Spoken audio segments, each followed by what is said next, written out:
get through the gears, incapable of making all right decisions, and having bad ideas. Now it's 3 in the morning, and I'm trying to change your mind. Left you multiple missed calls until my message you replied. Assalamualaikum warahmatullahi wabarakatuh. Shalom, Om Swastiastu, Namo Buddhaya, salam kebajikan. Baik, perkenalkan kami dari kelompok 5. Saya Kalinaca sebagai pewawancara 1. Saya Riha Datu Aisyah sebagai pewawancara 2. Saya Mela sebagai kameramen. Nah, pada kesempatan kali ini kami akan melakukan sesi wawancara bersama narasumber kita yang kebetulan beliau adalah seorang tenaga kesehatan yang berstatus sebagai ASN di lingkungan Kementerian Pertahanan Republik Indonesia. Nah, melalui wawancara ini, di sini kami akan menggali perjalanan hidup serta proses panjang yang telah beliau lalui sehingga beliau berada di posisi yang sekarang, di mana posisi beliau sekarang adalah posisi yang diimpikan banyak orang. Nah, baik, pada kesempatan kali ini sudah hadir bersama kita narasumber yang akan kita wawancarai pada sore hari ini. Nah, ada pepatah mengatakan tak kenal maka tak sayang. Tak sayang karena tak kenal. Nah, alangkah lebih baiknya kakak bisa perkenalan diri terlebih dahulu, Kak, biar tahu gitu namanya siapa, pekerjaannya apa dan lain sebagainya. Oke, baik. Sebelumnya terima kasih atas pertanyaannya. Perkenalkan, saya CPNS Dinda Olino Firmita. Saya berasal dari Melawi. Kemudian umur saya sekarang 23 tahun, status belum menikah, dan sekarang saya bekerja di Rumah Sakit tingkat 4 120702 Sintang. Seperti itu. Kemudian perkenalan dari kakaknya. Mungkin tanpa berlama-lama lagi kita akan masuk di dalam sesi sesi tanya jawab ya, tanya jawab diskusi, bukan sih tanya jawab, lebih kayak wawancarai kakaknya. Di sini ada pertanyaan, Kak, untuk ini berkaitan dengan langkah awalnya, Kak. Boleh dong kakak cerita bagaimana perjalanan pendidikan kakak, menyelesaikan pendidikan sekolah kakak? Jadi setelah saya tamat SMA, saya melanjutkan ke Istikara Sintang, yaitu prodi D3 Kebidanan. Karena saya dari dulu memang inginnya itu menjadi tenaga kesehatan, gitu. Jadi di Istikara Sintang sini juga ya, Kak? Oke. Nah, kemudian apa yang melatar belakangi kakak untuk memilih jalur pendidikan tersebut, Kak? Jadi karena saya dari zaman mungkin umur 3 tahunnya, saya dulu tuh memang pengennya jadi dokter. Tapi karena saya tidak lulus beasiswa, jadinya, dan COVID juga kan waktu itu 2020, jadinya saya itu masuklah ke Istikara Sintang. Yang pertama karena memang dekat, yang kedua karena memang dilarang orang tua karena terlalu jauh kan Pontianak sana, jadi udah milihnya di Istikara seperti itu. Jadi dengan alasan karena jarak juga ya, Kak, latar belakangi sehingga tidak bisa melanjutkan ke tempat pendidikan yang lebih jauh gitu di kota supaya lebih ya. Tapi nggak apa-apa, di Sintang juga oke kok, Kak. Iya, betul. Nah, sekarang kita lanjut ke pertanyaan selanjutnya, bagaimana kehidupan kakak selama menjalani pendidikan tersebut, dan apakah ada tantangan terberat mungkin selama menjalani pendidikan tersebut, Kak? Jadi mungkin yang terberat karena diri ini kan merasa kadang-kadang bad mood, jadi harus melawan mood diri sendiri dan juga mengumpulkan mood orang-orang semua, karena kan kayak selamat pagi ibu, padahal kita lagi bad mood gitu kan, guys. Jadi kayak walaupun di belakang itu saya kayak aduh capek banget nih gitu kan, tapi ya udah kita tetap senyum. Itu sih mungkin jadi ngerasa lelah sekali gitu pas kuliahnya. Kemudian selama proses pendidikan tersebut, apakah ada momen-momen di mana kakak hampir menyerah gitu kan. Nah, kemudian ketika kakak hampir menyerah di posisi tersebut, apakah maksudnya apa solusi kakak untuk bisa menghadapi menghadapi hal tersebut gitu kan, untuk bisa tetap bertahan gitu kan, walaupun kan di posisi di usia-usia muda itu pasti kan sering suka menyerah tuh kan, kayak nggak bisa ini nggak bisa itu segala macam kan, putus asa dan lain sebagainya pasti pernah ada gitu kan. Nah kalau di posisi kakak zaman itu boleh dong diceritain gimana kak? Jadi dulu itu pernah kan pengalaman dinas. Jadi kakak saya ini kan pada saat udah selesai gitu kan, terus ngumpulin lah ini tugas. Terus tugas saya itu banyak, kayak orang ibu hamil itu dapatnya 82 orang karena di situ posisinya dinasnya di rumah sakit. Nah, jadi dapatlah saya segitu kan. Kak, ini nih Kak, segini yang saya dapat ANC-nya gitu kan. Ini benar kah kamu nih? Kata beliau bilang. Kok banyak benar? Kata beliau bilang kan. Iya benar Kak, saya. Oh ya udahlah, baguslah, jangan pula kamu bohong. Kata beliau bilang kayak gitu kan. Kenapa ini? Gitu. Tapi ya udah, enggak apa-apa. Itu pelajaran kita gitu kan. Pernah juga waktu itu saya memang salah saya sih kan, karena saya tidak bisa istilahnya tuh mengenal ini yang mana yang urgent, yang mana yang enggak gitu kan. Jadi waktu itu saya nunggunya itu dari malam, karena saya dinas malam, sampai sekitar jam 12 pagi ibu hamil melahirkan anak pertama. Nah, pada saat jam berapa ya, jam 8 pagi kalau nggak salah ingat itu, ada juga ibu yang melahirkan anak ketiga. Nah saya kan di situ kan saya kayak ngerasa, oh aku setia aja lah sama ibu ini gitu kan, karena aku udah nunggunya dari awal gitu kan. Nah nggak kepikiran nih sama ibu yang melahirkan anak ketiga, padahal yang anak ketiga itu kan lebih cepat gitu kan. Jadi dimarahin lah sama kakak seniornya gitu kan. Kamu tuh nggak tahu ya gimana primi sama yang multipara ini, kata dia bilang kan, kayak kok udah semester 3 belum bisa-bisa, kata beliau gitu kan. Itu di situ sempat ngedown gitu kan. Tapi oh berarti kalau yang kayak gini ini harusnya kayak gini. Jadi di situ saya belajar. Kemudian saya belajar lagi selain yang itu kan. Jadi saya istilahnya itu memperkaya lagi ilmu saya dengan belajar, membaca, atau kadang search di Google, anything lah ya, kayak gitu.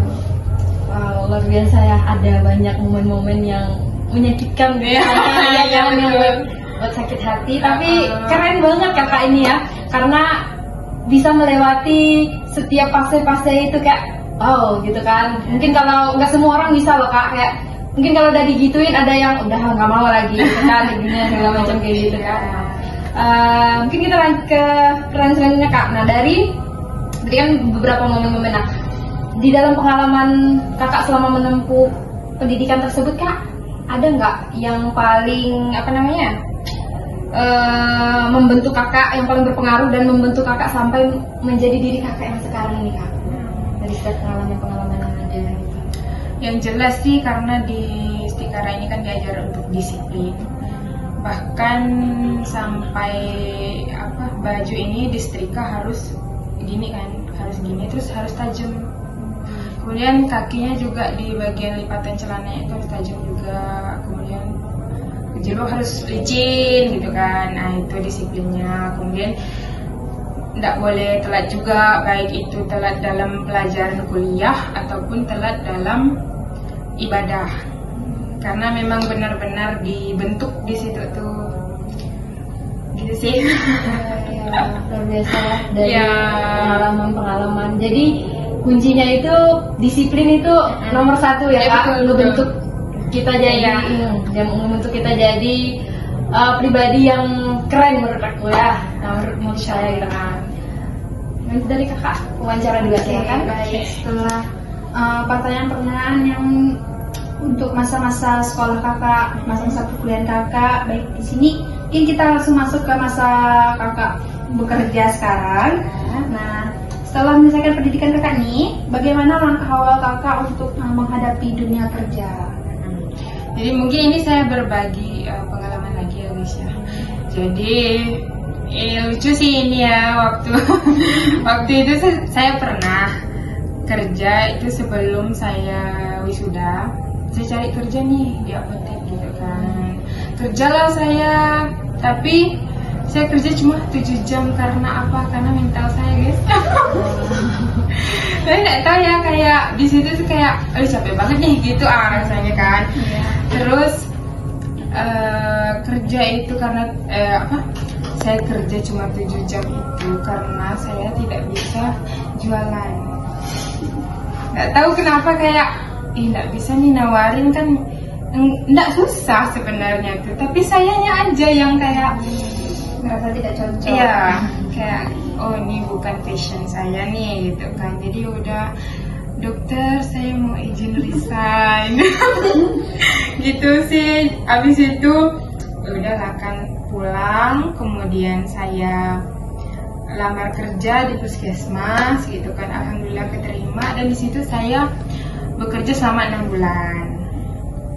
Nah, pada saat saya bekerja itu juga saya ini coba peruntungan lain gitu kan. Tahun 2024 itu kemarin, tepatnya bulan April ya, saya coba nih daftar Polri. Tapi karena belum rezeki, karena juga tinggi badan saya yang ya beginilah adanya gitu kan, jadinya tidak lolos. Nah, coba lagi lah, enggak apa-apa, yang Polri enggak bisa, coba TNI. Jadi saya coba di TNI Angkatan Udara. Itu pada bulan 7. Nah, di situ masuk nih. Wah, semangat nih gitu kan. Semangat nih gitu kan. Rupanya ada satu lain hal gitu kan. Saya enggak bisa lanjut. Jadi ya udahlah, saya jadi casis deh. Begitu. Kemudian ada lagi ya guys ya. Iya. Setelah itu coba nih, karena ada pengumuman CPNS Kementerian Pertahanan. Nah, di situ saya lihat juga formasinya itu 55 orang. Untuk kapasitas seperti ini kan, saya kan tahu ya kapasitas diri saya itu sampai mana. Jadi coba ini kan banyak gitu kan, banyak formasinya. Jadi saya coba daftar ke Pontianak sebanyak 3 kali, ya gedebak-gedebuk lah kan, materai online, war-waran gitu kan. Tapi alhamdulillahnya saya keterima dan saya lolos dan bisa bekerja di tempat kelahiran saya sendiri. Alhamdulillah. Ya, itu sih cerita saya. Penuh suka dan duka ya Kak, perjalanan iya, Kakak betul. ini. Baik, kita lanjut ya Kak.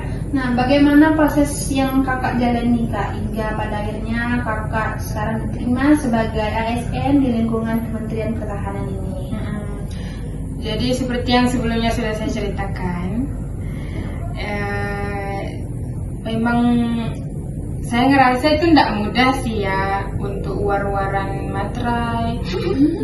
Kemudian ini karena di situ kan kami itu perlunya tes psikologi, kemudian tes kesehatan jasmani juga, kemudian ada tes narkobanya juga. Nah, itu kayak Masya Allah, antrian itu panjang gitu kan. Belum lagi tes matanya, belum lagi kita ke Pontianaknya, belum lagi kita nggak tahu alamatnya gitu kan. Jadi ya begitulah perjalanan saya ya.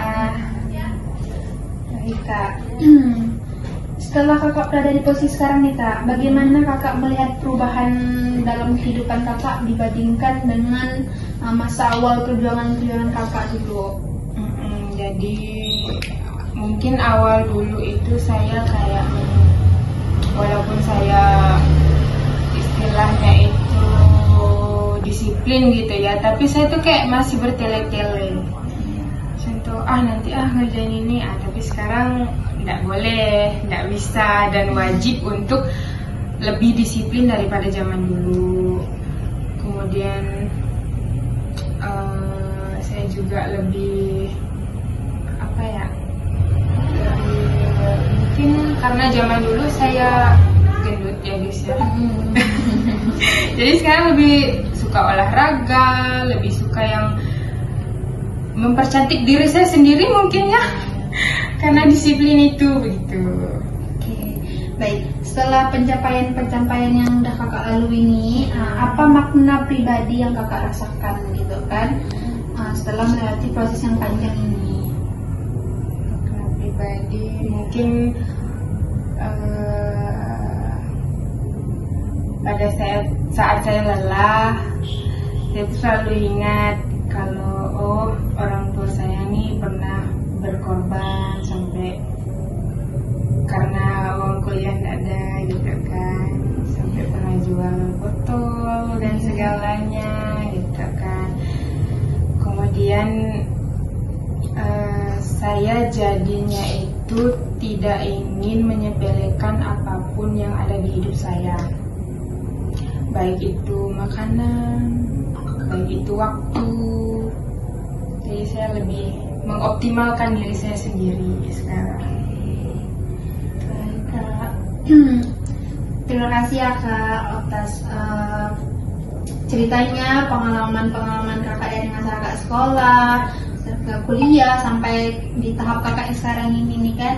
Nah, apa nih Kak pesan dari kakak untuk kakak sampaikan kepada kami yang mahasiswa ini yang masih dalam tahap berproses ini Kak? Untuk teman-teman semua yang pasti jangan mudah menyerah. Kemudian apapun yang terjadi sampai ya walaupun kita war gitu kan, sampai terguling-guling juga enggak apa-apa, karena itu semua pasti akan terlewati. Kemudian misalkan kita udah berusaha nih, tapi kita harus berusaha dari usaha kita yang sekarang. Kemudian juga capai semua cita-cita yang kita mau, dan juga sukses dulu baru menikah. Oke guys, sukses dulu sebelum menikah ya guys ya. Betul. Baik Kak, terima kasih banyak atas cerita-cerita kakak, pengalaman-pengalaman kakak dari kakak tahap kakak sekolah, terus suka dukanya kakak dalam mencapai salah satu impian kakak ini kan. Terima kasih banyak kepada kakak Dinda Auliana Fiarmita atas waktu dan kesempatannya telah diberikan kepada kami. Terima kasih juga. Terima kasih kakak sudah mau bersedia menjadi narasumber kami. Iya, terima kasih juga sudah meluangkan waktunya ya guys ya. Sama-sama. Terima kasih. Nah, demikian wawancara singkat kami bersama narasumber kami yang luar biasa, yaitu Kak Dinda Auliana Fiarmita. Nah, beliau adalah sosok yang menurut kami sangat keren dan sangat menginspirasi kami kaum muda untuk bisa berproses menjadi manusia yang keren juga ya, menjadi anak muda yang keren juga. Nah, demikian untuk sesi wawancara kami dari kelompok 5 Burung Irian, Burung Cendrawasih. Cukup sekian dan terima kasih. Bye.